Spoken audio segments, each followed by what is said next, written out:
Salut à tous, c'est Mickaël, j'espère que vous allez bien. Aujourd'hui, on se retrouve dans une nouvelle vidéo où je vais montrer une technique pour arriver à potentiellement gagner de l'argent dans les bug bounty. Alors pour ceux qui me connaissent, je ne suis pas forcément fan de ces programmes parce que je trouve que c'est vraiment de l'exploitation de chercheurs. Mais il n'empêche que si vous voulez arriver à gagner potentiellement votre vie avec, vous devez avoir les bonnes techniques pour pouvoir arriver à trouver des vulnérabilités que les autres ne trouvent pas. Avant de vous présenter cette vidéo, je vous invite tout de suite à mettre un like et à vous abonner. Alors la première chose que je vais faire, moi quand je vais faire du bug bounty, je vais sur des plateformes comme par exemple HackerOne ou Bugcrowd qui ont pas mal de programmes différents. Et ici ce que je vais faire, c'est que je vais classer directement par domaine pour ne pas avoir forcément des applications à auditer ou ce genre de choses. L'idée, c'est de pouvoir vous montrer dans cette vidéo justement comment on trouve des domaines qui sont cachés avec des applications qui potentiellement n'ont jamais été auditées par personne. Là vous voyez, vous avez différents programmes. Il faut bien sûr regarder que vous puissiez être éligible. Il y a des programmes qui sont ouverts, d'autres qui sont fermés. Ici, on voit par exemple 4 domaines. Je vous en ai ouvert quelques-uns. Et là, par exemple, sur la première page, sur la partie Bug Bounty, vous avez le mode d'éligibilité. Je vous invite vraiment à le lire en détail pour pas faire n'importe quoi. Ce qui est hors du périmètre, les attaques qui sont autorisées ou pas. Et après, dans la partie scope, qui est la partie périmètre, je vais chercher par exemple un domaine qui va être en étoile point quelque chose. Et là, justement, on va pouvoir faire le test dans cette vidéo avec un domaine comme celui-ci. On a par exemple celui de Booking ou encore celui-ci là pour les ingénieurs qui a été ajouté très récemment. Donc on va prendre le temps d'aller regarder de ce côté-là. Donc ce que je vais faire, je vais le copier et on va pouvoir regarder comme ça d'autres programmes qui vont avoir également les mêmes choses. Ici, vous allez avoir deux outils qui vont être très intéressants. Nous, on va se baser sur Sublister. Sublister, c'est un outil qui n'est pas très récent qui permet d'aller énumérer toutes les entrées DNS qui potentiellement peuvent exister, qui ont été référencées. Sudomi va un peu plus loin et je vous montrerai l'intérêt en fait d'avoir les deux et l'utiliser de manière différente. Vous avez la possibilité de l'installer de manière assez simple en récupérant le Git directement sur votre machine Linux et après avec un pip install-r requirement, vous l'installez assez rapidement. Vous voyez, si jamais il y a besoin pour les dépendances, vous pouvez les installer comme ça, mais ça va se faire globalement assez bien. Maintenant, sur notre machine qui a les Linux, ici, vous voyez, dans mon dossier, j'ai directement l'entièreté du dossier de Sublister. Et la première fois que je vais l'utiliser, hop, on va faire de cette manière-là, .py. Ici, il va nous demander des arguments. Donc, on va faire un -h. Il nous demande le domaine. Si on veut activer le brute force, nous, on va pas forcément faire du brute force parce que je n'ai pas forcément le temps de le faire là pendant cette vidéo. Et puis, il n'y a pas d'intérêt. Les ports qu'on veut scanner, nous on va chercher majoritairement du web, donc peut-être du 80, 80, du 443, du 80 tout court. Et ici, on peut accélérer en mettant un output. Donc là, ce qu'on va faire, c'est que nous, par exemple, on va faire Sublister. Et ici, on va commencer par ajouter notre domaine. Là, nous, on avait gardé ce domaine-là. Donc ici, on pourrait le mettre. Ensuite, on va mettre -p 80 et 443 pour voir un petit peu les domaines qu'il pourrait y avoir. Et là, on va mettre en sortie qu'il intègre tout dans un fichier qu'on va appeler ng.txt. Donc là, on va le laisser rechercher. Il va prendre un petit peu de temps pour arriver à nous sortir une liste de résultats qui va être plus ou moins pertinente. Si jamais sur ce domaine-là, on ne trouve pas des choses qui sont intéressantes, on passera sur le domaine de booking.com qui est beaucoup plus large. Plus la société est importante, plus elle va avoir des domaines qui vont être cachés et potentiellement des domaines qui vont être en production, des domaines en test, des domaines en développement. Et c'est là où potentiellement vous pourrez trouver des choses qui sont très intéressantes. Vous voyez, là il a trouvé uniquement deux domaines, donc on va passer sur un autre périmètre. On a ici les deux, c'est pas forcément ce qui va nous intéresser. On pourrait cliquer dessus pour aller voir ce que c'est. Ce qu'on va faire, c'est qu'on va cliquer dessus, on va ouvrir un navigateur pour voir ce que ça donne. Hop, regardez. On va ici dessus, on va essayer de le mettre en HTTPS parce que je ne sais pas sur quel port il les a trouvés. On va se mettre en HTTPS et on va voir si ça donne quelque chose. Vous voyez, vous avez une première interface web, potentiellement avec ici un produit. Alors ce téléporte, je ne connais pas forcément. Vous voyez, on vérifie toujours qu'on soit bien sur le bon nom de domaine, hein, qu'on n'ait pas changé de nom de domaine entre les deux. Là, on est sorti un peu du périmètre, donc il faudrait vérifier. Mais on va pas aller tester cette partie-là. On va prendre un domaine qui est beaucoup plus gros, comme booking.com par exemple. Hop, Sublister, et cette fois-ci, on va mettre booking.com. Ça, c'est le nom du fichier. Hein. On va mettre juste booking.text, ça sera plus simple pour s'en souvenir. Ici, booking.com. Vous voyez, il n'y a pas besoin de mettre l'étoile devant. Il va comprendre qu'il va falloir chercher tout ce qui peut potentiellement comporter booking.com. Par contre, faites attention, il y a des fois, ça va pas forcément être des sous-domaines. Et donc, il pourrait y avoir certains domaines qu'il faudra exclure. Donc, il ne faut pas hésiter à le faire si jamais vous en avez besoin. Là, moi, je redirige directement la sortie dans un fichier, mais vous pouvez la laisser afficher et vous verrez que vous n'avez pas forcément les mêmes résultats.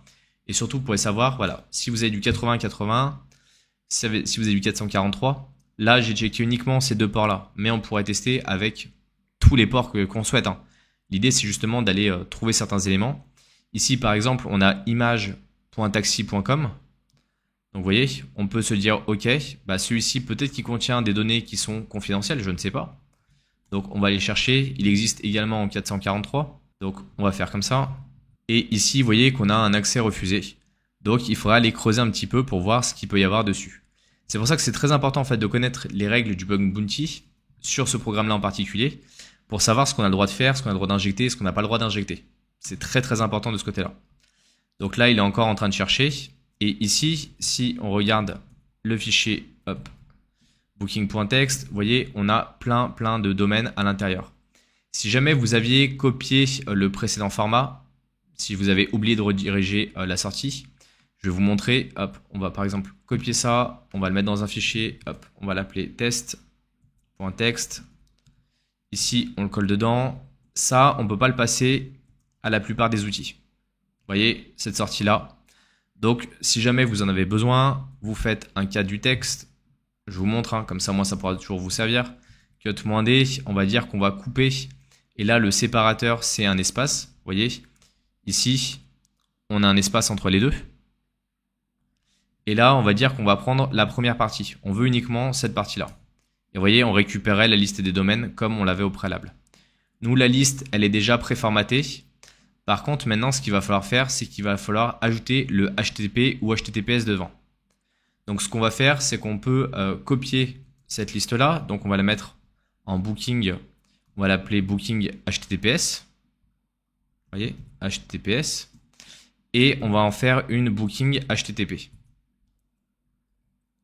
Alors bien sûr, ces listes-là, aujourd'hui, elles ne représentent rien à l'intérieur. Pour ça, il faut leur ajouter le HTTP devant ou le HTTPS. Donc ce qu'on va faire, c'est qu'on va faire un sed. Donc vous voyez, sed-i, c'est-à-dire qu'on va insérer des données.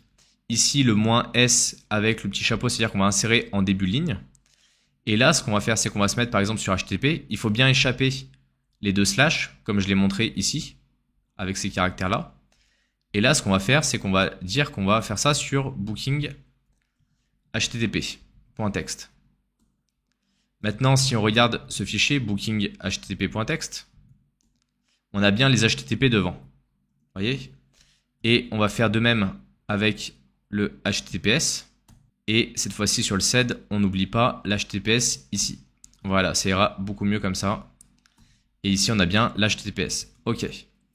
Maintenant, ce qu'on va faire, c'est qu'on va aller prendre une capture d'écran de chacune des pages pour justement voir les pages où il y a des authentifications ou potentiellement il y a des données qui sont confidentielles. Donc pour ça, on va utiliser un autre outil. Et moi, j'ai pas forcément l'habitude d'utiliser les outils en Go parce que les dépendances sont assez complexes à installer. Des fois, ça bug. C'est pas très pratique. Et donc là, ce que je vais faire, c'est qu'en fait, je vais utiliser GoWitness. GoWitness directement dans un Docker. Donc vous mettez le run-rm pour lancer les éléments. Et ici, ce qu'on va faire, c'est qu'on va lui donner comme entrée directement notre booking underscore http.text. C'est une liste d'URL. Et là, on lui dit F pour qu'il s'affiche en full. On lance. Là, vous voyez, il y a plein d'erreurs. Il y a plein de sites qui ne peuvent pas forcément accéder. Mais il y en a quelques-uns où il va pouvoir y accéder. Donc là, maintenant, il va falloir le laisser tourner. Et on va avoir les premières images qui vont commencer à remonter. Vous voyez, je l'ai lancé en route, donc il va juste falloir que je change les droits sur le dossier. Donc ça va prendre un certain temps. Ici, ce qu'on va faire, c'est qu'on va aller regarder dans notre dossier.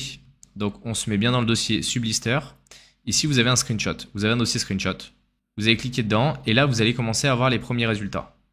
Donc nous, on va l'ouvrir. Ici, vous voyez, des fois, ça ne s'affiche pas correctement. Mais là, on a certaines erreurs qui potentiellement pourraient être intéressantes. Faire très attention quand on change de domaine. parce que potentiellement ça peut arriver. Mais là, vous voyez, on a un portail. Là, ici, on en a un autre. On va essayer de chercher potentiellement un site qui serait pas trop connu. Vous voyez, il y a des sites qui chargent plus ou moins bien, donc ça, il faudra peut-être prendre le temps d'aller les checker pour voir ce qu'il y a. Alors là, pour l'instant, il n'en a pas chargé beaucoup, donc on va le laisser faire. Et puis après, on refera une passe sur la version en HTTPS.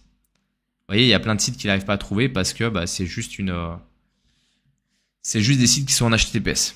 Après, on pourrait faire ça sur le 8080, on pourrait filtrer uniquement sur les domaines en fonction des ports qui sont ouverts. Mais autant le lancer sur tous parce que des fois, il y a peut-être des faux positifs ou ce genre de choses. Vous voyez, le dossier continue de se remplir au fur et à mesure du temps avec des choses qui sont plus ou moins intéressantes.